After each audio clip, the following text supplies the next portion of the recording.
বর্তমানে এমন একটা পরিস্থিতি দাঁড়াইছে যে আমরা কাউকে বিশ্বাস করতে পারতেছি না যে আসলে এই এজেন্সিটা সঠিকভাবে কাজ করে। আমি তাকে বিশ্বাস করব, আমি ওনাকে বিশ্বাস করব, আমি এই প্রতিষ্ঠানকে বিশ্বাস করব। মূলত এই ধরনের অনেকে প্রশ্ন করেন যে ভাই আমরা কাকে বিশ্বাস করব ভাই, আসলে এই ধরনের এজেন্সি বা প্রতিষ্ঠান তো হিউজ পরিমাণ, তো আমি কাকে বিশ্বাস করে কার কাছে যাব?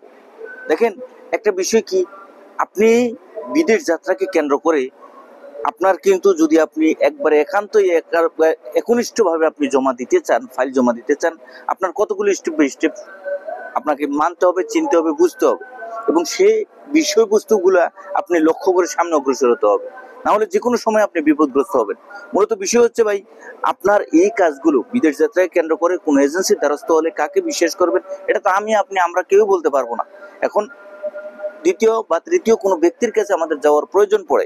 তো সেই সুবাদে যেহেতু আমি প্রবাস যাত্রাকে কেন্দ্র করে প্রবাসী হতে চাচ্ছি বা প্রবাসে যেতে চাচ্ছি, আমার যে কোনো কাউকে ফাইল জমা দিতে হবে।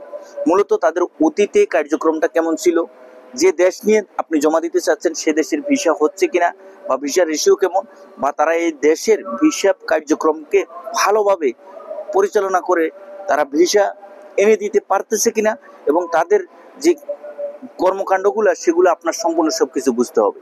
এই টু জেড সম্পূর্ণ সবকিছু বুঝার পরবর্তী পর্যায়ে যদি আপনি ভালো মনে করেন, নিজের সিদ্ধান্ত নিজে নেবেন।